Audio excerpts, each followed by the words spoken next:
നമസ്കാരം. പുതിയ വീഡിയോയിലേക്ക് ഏവർക്കും സ്വാഗതം. ഈ മാർച്ച് മാസക്കാലം പരീക്ഷകളുടെ കാലമാണ്. +2 10ാം ക്ലാസ് പരീക്ഷകളൊക്കെ തകൃതിയായി നടന്നുകൊണ്ടിരിക്കുന്നു. ഓരോ വിദ്യാർത്ഥിനികളും പരീക്ഷയെ വളരെയധികം ലാഘവത്തോടു കൂടി കാണുന്ന ഒരു സമയമാണെന്ന് പറയാതിരിക്കാൻ വയ്യ. കാരണം പരീക്ഷാ ഹാളിലൊക്കെ എക്സാമിനായി ഡ്യൂട്ടിക്ക് ചെന്ന് നിൽക്കുന്ന അധ്യാപകർക്ക് തലവേദന ഉണ്ടാക്കിക്കൊണ്ടാണ് ഇന്നത്തെ കാലത്തെ കുട്ടികളുടെ ചില പെരുമാറ്റങ്ങൾ. ഓരോ അധ്യാപകരുടെയും വായിൽ നിന്നും എന്താണ് വീഴുന്നതെന്നറിയാനായിട്ട് നോക്കി നിൽക്കുകയാണ്. ഓരോ കുട്ടിക്കും പഠിച്ച കാര്യങ്ങൾ സ്വന്തം പേപ്പറിലോട്ട് എഴുതി വെക്കണമെന്നുള്ള ആഗ്രഹത്തോടു കൂടി വന്നിരുന്ന് പരീക്ഷ എഴുതുന്ന കുട്ടികളുമുണ്ട്. അല്ലാത്ത ചില കുട്ടികളെയും പരീക്ഷാ ഹാളുകളിൽ കാണാൻ സാധിക്കുമെന്ന് തന്നെയാണ് അധ്യാപകർ പറയുന്നത്.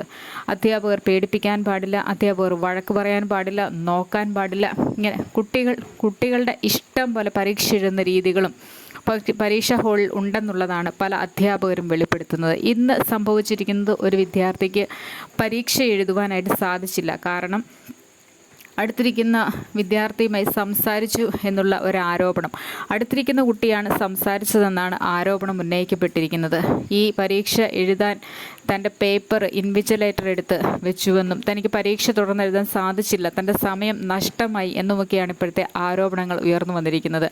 ഇൻവിജിലേറ്ററിനെ ഒരു പരീക്ഷാ ഹാളിൽ ഡ്യൂട്ടിക്കിടുന്നത് പരീക്ഷ എഴുതുന്ന വിദ്യാർത്ഥികൾ എന്ത് ചെയ്യുന്നു, തെറ്റായി എന്തെങ്കിലും ചെയ്യുന്നുണ്ടോ, അവർക്ക് കൃത്യതയോടുകൂടി പരീക്ഷ ശരിയായ വിധത്തിൽ എഴുതി ഹാളിൽ നിന്നും പുറത്തു പോകുന്നതിന് അവരെ ആ സമയപരിധിക്കുള്ളിൽ നിന്നുകൊണ്ട് നിയന്ത്രിക്കുന്നതിന് വേണ്ടിയിട്ടാണ്. ഈ ഇൻവിജിലേറ്റർമാർ വെറും നോക്കുകുത്തികളെ പോലെ നിൽക്കേണ്ട അവസ്ഥയാണ് പല സ്കൂളുകളിലും ചെയ്യുമ്പോൾ കുട്ടികൾ ചെയ്യുന്ന പല പ്രവൃത്തികളും. കാരണം തുണ്ടുകടലാസുമൊക്കെ കയറുന്നവരുണ്ട്. ഇവരെയൊക്കെ തുണ്ടുകടലാസിൻ്റെ പേരിൽ എന്തെങ്കിലും പറഞ്ഞ് അകത്താക്കാം, ഒന്ന് പേടിപ്പിച്ചേക്കാം എന്ന് വിചാരിച്ചാൽ അതൊന്നും നടക്കുന്ന കാര്യമാണ്. അകത്താക്കണ്ട, പേടിപ്പിക്കാൻ പോലും ഇന്ന് പറ്റാത്ത സാഹചര്യമാണ്. കാരണം പിന്നെ പോയി ആത്മഹത്യയായി, പിന്നെ അധ്യാപകന് ജീവിതകാലം മുഴുവൻ അതിൻ്റെ നിരാശയിൽ കഴിയേണ്ടി വരും. ഇന്നത്തെ വിദ്യാർത്ഥിനികൾക്ക് യാതൊരുവിധ പരീക്ഷകളെ ഏത് വിധത്തിലാണ് നേരിടേണ്ടതെന്നുള്ള ഒരു ക്രമവും ഇല്ലാതെയാണ് പരീക്ഷ ഹാളിലിരിക്കുന്നത്. അധ്യാപകർ കൃത്യതയോടുകൂടി പറഞ്ഞു കൊടുക്കാത്തതിൻ്റെ അല്ല, ആ രീതിയിലാണ് ഓരോരുത്തരും ഓരോ കാര്യങ്ങളെയും എടുക്കുന്നത്. എല്ലാ കുട്ടികളുടെയും കാര്യമല്ല, ഇങ്ങനെയുള്ളവരും ഉണ്ട്.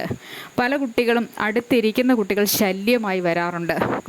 വളരെ നല്ല രീതിയിൽ പഠിച്ചുകൊണ്ട് തലേ ദിവസം മുഴുവൻ ഉറക്കവളച്ചും കഴിഞ്ഞ കുറേ നാളുകളായി പരീക്ഷയ്ക്ക് വേണ്ടി തയ്യാറെടുത്തുമൊക്കെയായിട്ട് വന്നിരിക്കുന്ന നല്ല വിദ്യാർത്ഥിനികളെയും ക്ലാസ്സുകളിൽ കാണാൻ സാധിക്കാറുണ്ട്. ഇവർക്ക് വിലങ്ങായി വരുന്നത് എപ്പോഴും അടുത്തിരിക്കുന്ന വിദ്യാർത്ഥികളാണ്. ഇവർ പഠിക്കാതെ വന്ന് ഇവരുടെ പേപ്പറുകൾ ആവശ്യപ്പെടുകയും സംസാരിക്കുകയും ഒക്കെ ചെയ്യുന്നത് പതിവാണ്.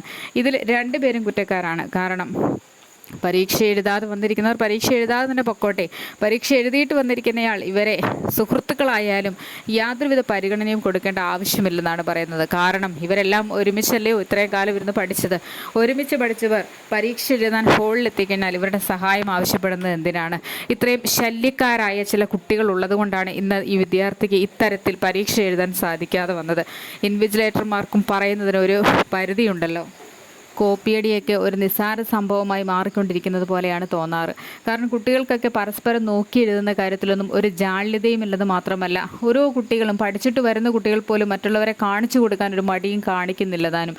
ഇത്തരം തലതെറിച്ച കുറച്ച് വിദ്യാർത്ഥികളാണ് ഇന്നത്തെ കാലത്ത് സമൂഹത്തിൽ വളർന്നു വരുന്നതെന്ന് വ്യക്തതയോടുകൂടി പല അധ്യാപകരും പറയുന്നത് കണ്ടിട്ട്, അനുഭവങ്ങളിൽ നിന്നും അധ്യാപകർ പറയുന്നത് തന്നെയാണത്. അതുകൊണ്ട് ഓരോ വിദ്യാർത്ഥിനികളും പഠിച്ചു പരീക്ഷാ ഹാളിൽ പോയി വളരെ അച്ചടക്കത്തോടുകൂടി പരീക്ഷകൾ എഴുതുക. അച്ചടക്കമാണ് ഹാളിലില്ലാത്തത്. അച്ചടക്കമില്ല.